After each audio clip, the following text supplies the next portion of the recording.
আজি মই ওলালোঁ বজাৰলৈ বুলি আহিনমহীয়া ৰ'দত হাতত মোৰ পক' মোবাইলটো লৈ ব্লগাৰৰ ফিল্ডটো ল'লোঁ।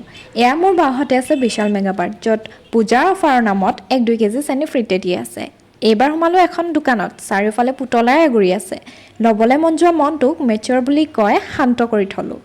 আকৌ এখন দোকানৰ চুকত গ্লাছখন দেখি নিজক এবাৰ ওপৰৰ পৰা তললৈ চালোঁ। বেলেগৰ গ্লাছত নিজক কিবা অলপ বেছি ধুনীয়া দেখি পালোঁ। তিনিচুকীয়াৰ ডেইলি বজাৰৰ ৰাস্তা বুলি ক'লে আজিলৈ বুজি নাপালোঁ কোনফালেদি সোমালে কোনফালেদি ওলাব লাগে। এইটোৱে চাগে মোৰ জীৱনৰ আটাইতকৈ ডাঙৰ ৰহস্য হৈয়ে ৰ'ল। জুৱেলাৰী দোকানত সোমালেই পৰীক্ষাত MCQৰ প্ৰশ্ন অহা যেন পাওঁ। ঘৰৰ পৰা ভাবি নাহিলে ভুল জেগাত টিক মাৰি পাওঁ। বজাৰৰ মাজত কেমেৰা খুলি ভিডিঅ' কৰাটো মোৰ কাৰণে আজি এটা ডাঙৰ চেলেঞ্জ হয়। ৰ'ব, এখেতক চিনাকি কৰাই দিওঁ। এখেতক মই সম্বোধন কৰি বৌ বুলিয়ে মাতোঁ। একো নিকিনো বুলি ঘৰত কৈ অহা ছোৱালীজনীয়ে দৰ্জী দোকানত বাৰু কি কৰি আছে? কাকো নক'ব হা, পূজা বুলি জিন্স এটাকে কিনিলোঁ।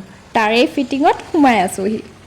মোৰ ভিডিঅ'টো চোৱাৰ পাছত যাতে পৌৰ নিগমৰ মানুহে এই জাবৰখিনি উঠাই লৈ যায়হি। অকণমান জ্ঞান দিয়া পিছত এতিয়া সোমালোঁ এখন চাদৰ মেখেলাৰ দোকানত। দাম শুনি পকেটত এনেই হাতখন দি চালোঁ, কিন্তু খালী পকেট দেখি নিজৰ চেহেৰাটো কেমেৰাত চাই ক'লোঁ, হে ভগৱান, কেতিয়া ধনী বনাবা মোক? সকলো কষ্টৰ পইচা শ্বপিঙৰ নামত খৰচ কৰি বেলেগ ধৰণৰ হাঁহি এটা উলিয়াই গভীৰ গভীৰ দেশ বিদেশৰ কথা পাতি আমি পাই গ'লোহি ঘৰ। আজিলৈ ইমানে, বাই।